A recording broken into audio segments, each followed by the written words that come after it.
거의 1000년 동안 이디시 언어는 아슈케나지 유대인들과 중유럽과 동유럽의 유대인들 그리고 그들의 후손들에게 주된 언어였습니다. 홀로코스트 이전에는 전 세계 1700만 유대인들 중에서 1100에서 1300만 명의 유대인들이 이디쉬어를 구사했습니다.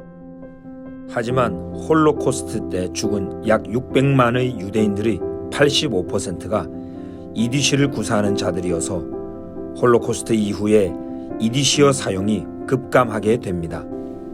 1948년 이스라엘의 재건 이후에는 아랍 국가에서 많은 유대인들이 이주해 왔습니다.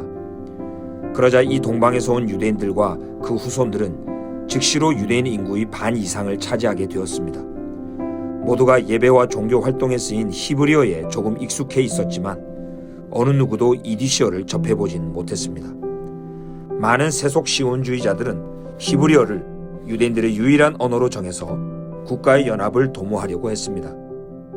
종교의 영역에서는 아슈케나지 하레디 유대인들과 이스라엘의 브네이 브락과 예루살렘에 있는 예시바에서 이디쉬어를 쓰고 있습니다. 여호수아 프로젝트에 의하면 이스라엘 내에 동방 이디쉬어를 구사하는 유대인들은 약 17만 7천 명이 있습니다. 비록 신구약 성경과 예수 영화 그리고 다른 성경 교육 자료들이 이디쉬어로 준비되어 있지만 그들 중에 알려진 신자는 없습니다.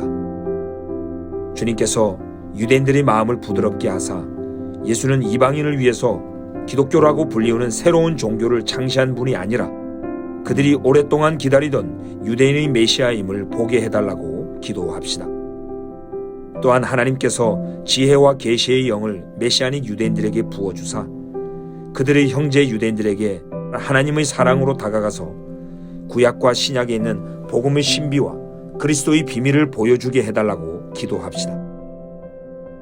세속 이스라엘인들과 대학 강당에서 이디쉬어와 이디쉬 문화에 대한 관심이 증가하고 있습니다. 하나님께서 이디쉬 문화를 알고 이디쉬어를 구사할 수 있는 4명의 개척자들을 일으키사 이들이 극장과 대학가 내에서 이디쉬어를 말하는 유대인들에게 복음을 전하여 제자를 만들고 그들을 메시아닉 회중으로 이끌게 해달라고 기도합시다.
이스라엘의 루마니아계 유대인들은 19세기 후반 이스라엘로 이민해온 루마니아계 유대인들의 공동체를 일컫는 말입니다. 그들은 1948년 현대국가 이스라엘이 재건된 이후부터 지속적으로 이스라엘로 이민해오고 있습니다.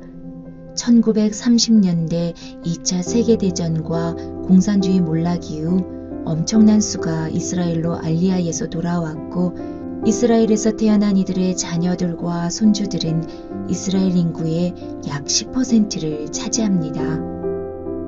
루마니아 해외기자협회에 따르면 이스라엘에 약 40만 명의 루마니아계 유대인들이 살고 있다고 합니다. 이들 대부분은 고학력자들이고 사회 전반에 걸쳐 중요한 위치들을 차지하고 있으며 경제, 사회, 문화 분야에서 두각을 나타내고 있습니다. 그들은 농업에 기반을 둔 공공 소유 공동체인 키부츠들을 세웠고 농업인들의 협력 공동체인 모샤부들을 세웠습니다. 그리고 키리아 비알릭, 키리아 티브온, 로시피나 지크론 야아코브 같은 마을들도 세웠습니다. 이스라엘의 루마니아계 유대인 신자들은 흔하지 않습니다. 그러나 루마니아에는 신자들의 공동체들이 있습니다. 루마니아의 메시아닉 유대 공동체는 1999년 오라데아시아에서 첫 번째 메시아닉 교회로부터 시작되었습니다. 이 공동체는 현재 루마니아 내에 2개의 교회를 더 개척하고 몰도바에도 3번째 메시아닉 유대인 교회를 개척하였습니다. 이스라엘에 소수의 루마니아계 메시아닉 유대인들이 있습니다. 하지만 더 전략적으로 루마니아의 메시아닉 유대 공동체가 이스라엘 내의 모든 루마니아 유대인들을 구원하기 원하시는 하나님의 마음을 소유하여 성경적이고 복음적인 건강한 교회를 개척하도록 기도합시다. 대부분의 유럽계 유대인들은 기독교에 대한 상처와 악몽을 여전히 가지고 있습니다. 11세기부터 13세기에 걸쳐 이스라엘 땅에서 자행된 십자군 원정의 유대인 학살, 15세기 스페인의 종교재판, 수세기에 걸친 러시아 제국과 동유럽에서 자행된 유대인 집단 학살과 추방이었던 포그롬, 그리고 인류 역사의 전무후무한 600만 유럽 유대인들의 핍박과 인종 청소인 홀로코스트 등이 유럽의 기독교 국가와 유럽 기독교인들에 의해 자행되거나 영향을 받았던 사건임을 알고 기억하고 있기에 예수님의 이름이 그들에게는 증오의 대상이 되었습니다.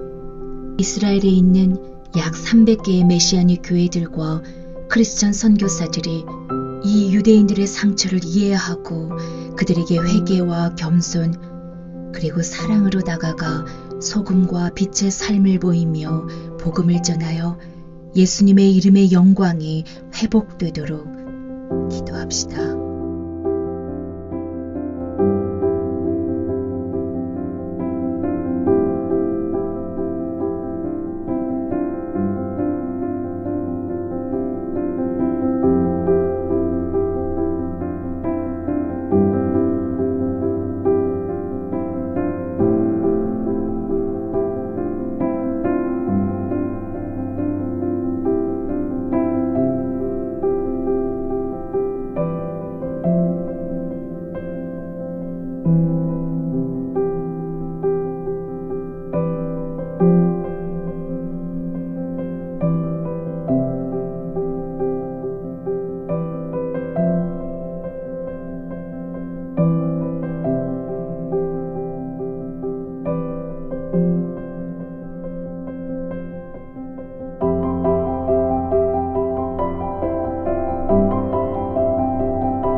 want you to stop for a second and realize that the Bible itself was produced on the rebound. Now, let me explain what I mean by that. When was the Bible itself put together? That when the Bible was put together, it was when the people were looking back. And the book of Genesis, starts clear out at the beginning. When you get into this period here, there's another book that starts at the beginning. You know what that is? Where does the Bible start all over again? Back at Adam. Chronicles. 1st and 2nd Chronicles. Now, when was 1st and 2nd Chronicles produced? Right down here. When they came back, Ezra is the one that we understand to have produced 1st and 2nd Chronicles. He went clear back and got that perspective. When he got into 1st Chronicles 16, and he wanted to choose some of the Davidic Psalms to give an idea of what kind of a person David was, the Psalms that he chose in this story of the life of David right in here were missionary Psalms. You look in 1 Chronicles 16, look at the references, and read what the text is. Those come verbatim from the book of Psalms. David introduced choral music, you see, at a certain point. And to give an illustration of that, Ezra now is picking missionary psalms, psalms that talk about all the nations hearing and God's concern for all the nations, not just this one nation. So that Isaiah 49:6 and the editing of this new Bible, I don't mean to say that they threw away the Torah, but this new accounting, which runs quickly through the early period and builds on the rest of this, in 1st and 2nd Chronicles, and so forth, this has that same perspective. Now again, you come into the New Testament, the book of Luke starts clear back at Adam again, and again you have that whole perspective there. The book itself is not just a history. The book itself is the result of moments of luminosity and resurgent faith and resurgent sense of repentance and conviction. The Bible calls a spade a spade. And that's why it's a remarkable book. There is no other book ever produced by a nation that is so self-critical of that very nation. Very, very unusual. Now, the second 2,000 years here is merely the continuation of that story. As that message gets out and gets into other areas. And so you've got different periods in here, which we've also covered. The period when the Roman civilization was penetrated by the gospel. And then this period when the Gothic peoples, they're called the barbarians, the Romans and the barbarians. And then this is 400, 800, these are 400-year, this is a 400-year grid. And then in this period, the Vikings are brought to Christ by a rather painful method, stealing off the young women of the Christian populations further south, taking them home as concubines and wives. And it was that process, more than any other, that carried the faith into the heartland of the Vikings. And after a mere 250 years, why these people finally calmed down, stopped chopping people up so much, and became Christian leaders in their own right. And then, I'm sorry to say, decided they wanted to be crusaders for God. And all the leaders of the Crusades, I should say all the Crusades, were led by people who were former Vikings, whose background was in the Viking martial temperament. Now this was a rather, what should I say, unfortunate variety of missionary concern. But nevertheless, it represented a tremendous change in those people, even so. And the next period builds onto that, and the present period is now. And we'll be going into this as we in the next time together.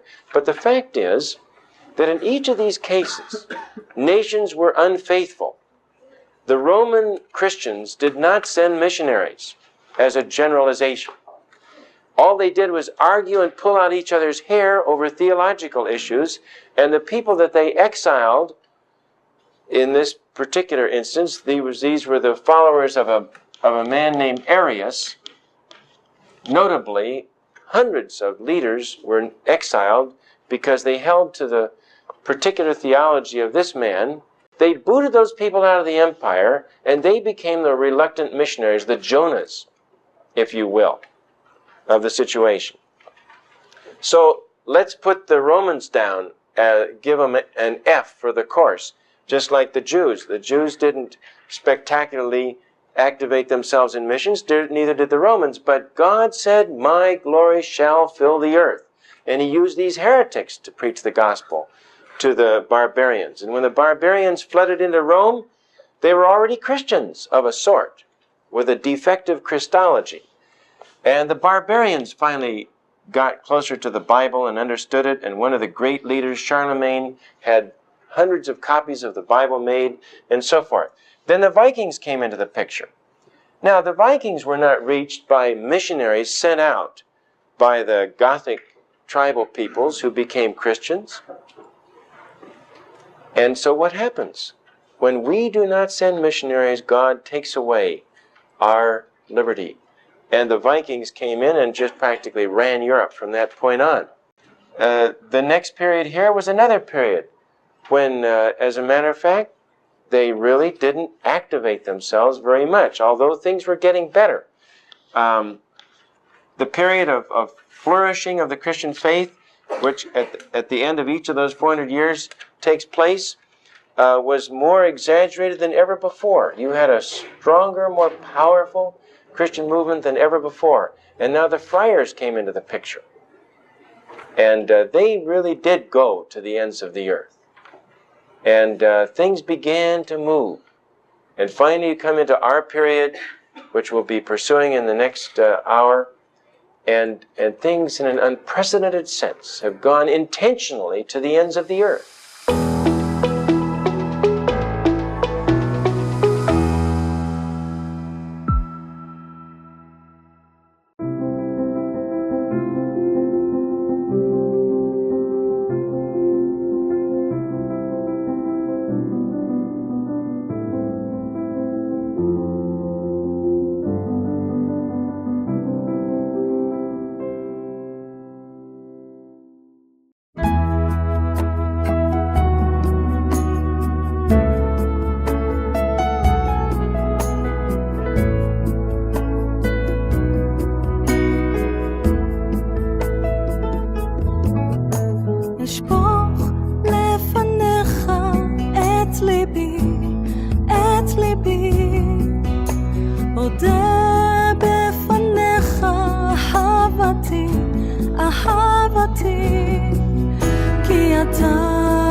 예루살렘 산들 넘어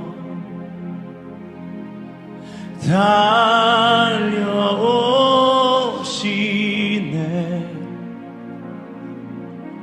신랑 위에 춤을 추며 기다리는 신부 향해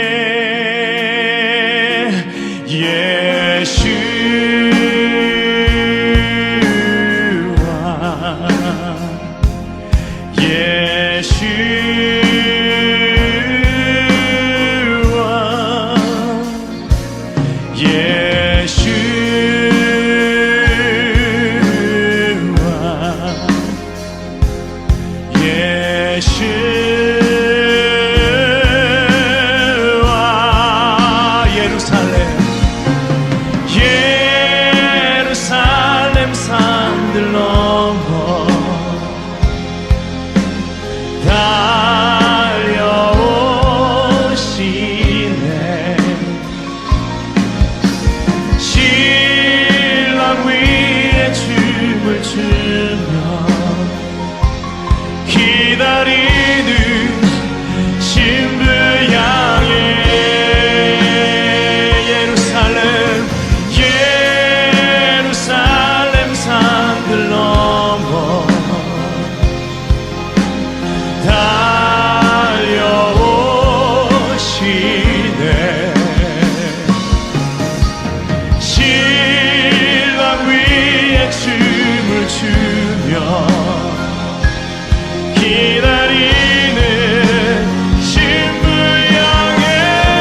하셨다 끝까지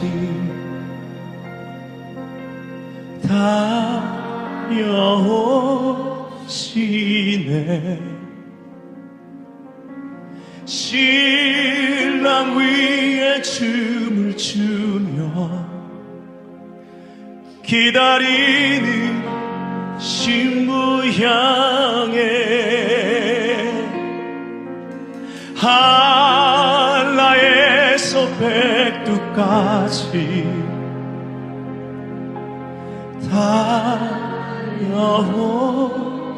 다녀오시네. 신랑 위에 춤을 추며 기다리는 신부 향해 예수와 예수와